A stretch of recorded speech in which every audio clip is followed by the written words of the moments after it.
Hello and welcome to another whiskey review with me, the Whiskey Novice. Thank you for joining me for review number 254, where for the first time in over 250 reviews, I'm nipping across that little stretch of water and into England.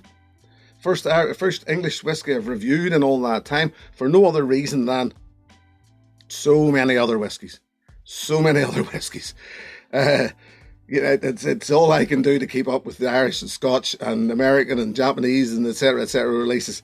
I know our brethren over there in England deserve, I should have been over there trying it before now, but I will. I know there's some fantastic whiskies coming out of England. Over 55 distilleries now in operation, which is incredible. Fair play to them. This one, Norfolk Distillery, the English whiskey distillery, set up by James Nelstrip, was it, in 2007, now run by his son. And these guys have done very well. I bought this bottle quite a while ago, and I bought it for I think it was for a live stream, some sort of challenge thing I was setting up, and it was about triple distilled whiskey. So this one, the English Triple Distilled, as far as I can tell, matured in bourbon casks. We'll get to that. Bottled at 46%, no non-chill filtered, no colour added. Beautiful, natural looking thing. And yeah, the whole English whiskey thing, as I said, fair play to them, doing really well at it. Why not? Every other country's good at it. Why shouldn't the English be? And if that sounds condescending, it's not meant to. It's definitely not meant to. Anyway, fresh, bright, loads of citrus and orchard fruit. Some slightly tartar notes, really fruity. Some slightly tartar notes, like gooseberry. There's a slightly tartar fruit note, like gooseberry in there. And one, I don't tend to read tasting notes on bottles or websites or anything that often, because that's theirs. This is my point of view as such. And but it was during the tasting notes for this. Whenever I was reading the label, looking to see if there was any pointer as to what the maturation was on it, and I'd already done my tasting notes. There was one that I wasn't 100% sure about, but then I read it in the bottle and I thought, well, they get it, I get it, and that note is chocolate. There's a very creamy milk chocolate note in the background of it. It's not all over it. The fruit notes are the forward thing, but that chocolate note is definitely there, and it's really appealing. This is a good whiskey, very good whiskey. It's not too alcohol, ethanol forward. Everything just sits nicely in its place. Everything plays well, and it's malt and cask working well together, and a bit of skill in production. There's never, the thing is, you can never deny that. We don't talk about it enough, about the skill in production. So let's get into the palate.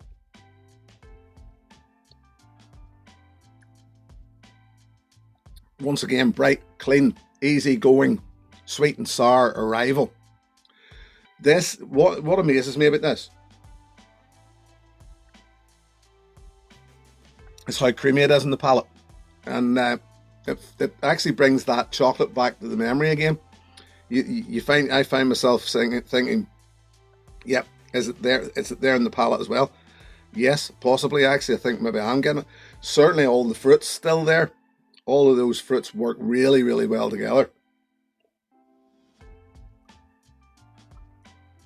This is good. This certainly is very good. At 45 to 55 pounds mark, somewhere in the middle of that. Yes, I think it's a very good whiskey. If I have one complaint, it feels like as if it's missing something. It just feels like as if there's something, the last piece of the puzzle is missing. And I don't know what it is. There's something in the back of the palate that's just ever so slightly missing. It's not a case of something out of place, something misbalanced.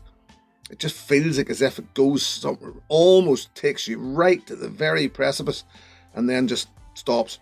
However, with that said, the finish is a wee bit hot, only slightly, but it's still a good finish. There's flavour in it. It definitely makes you want to go back for more. I'm going to add some water, and I'm going to add some more, because I remember whenever I was doing my tasting notes for this, adding some water, which I usually do anyway, just a little drop of water. A little drop didn't do an awful lot here, so I added a little drop more. It still didn't do an awful lot, so I added a little drop more, and then changes started to happen.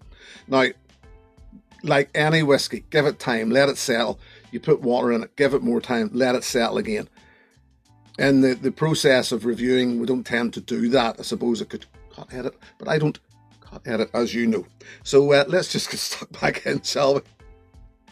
The nose didn't change an awful lot when I was doing my tasting notes. The nose doesn't change an awful lot now either.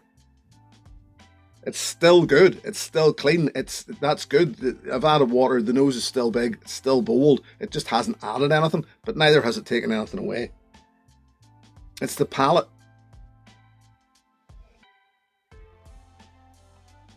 That it just softens up and rounds off. However, it still feels like it's missing whatever that piece is. This is good. This is actually bloody near fantastic.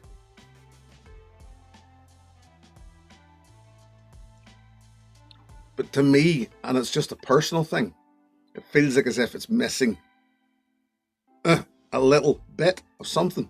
I don't know what it is. Is it a slightly more fruity note or something? It needs there's a body missing somewhere. However, I still like it. I still think it's good. Would I replace it? No, it's not one of those whiskies that I would tend to replace anyway. We all have box ticking exercises where whiskies are concerned, and this one's missing at least one, if not a couple of those boxes. So nothing, no fault against them. This is, I would imagine there's people actually love this because it's a really good whiskey. Just for me, it feels like as if it's missing a little something. Triple distillation. Does the triple distillation thing make any difference? Well, how would we know really, unless they released a version of this with the identical maturation, everything exactly the same except it was double distilled instead of triple distilled? Maybe the fruity esters might be down a little on it. You know, there wouldn't be the same copper contact, but I don't know, and I don't imagine I ever will know, and I would imagine most of us will never know because we don't know. We've never tried it. Well, maybe it is out there, I don't know, but the triple distillation thing is, to a certain extent, I'm going to suggest, and shoot me down if I'm wrong, a bit of marketing faff nowadays. The bigger Irish distilleries who do triple distill their malt will have warehouses full of double distilled malt, which at some point they will be adding in there to add body, to add weight to their spirit. In the same way that I imagine there's an awful lot of distilleries, Scotland for example, who are known for all of their whiskey being double distilled because that's what the marketers tell us, which of course obviously it isn't.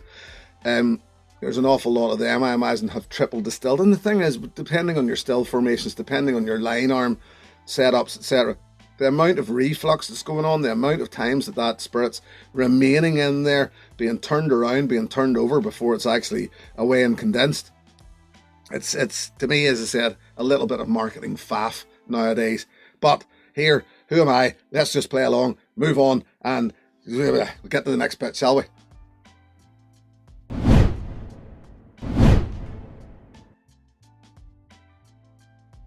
Oh, I was nearly away on a flight of fancy there. I don't know what was going on. I just pulled back before the waffling went 100%.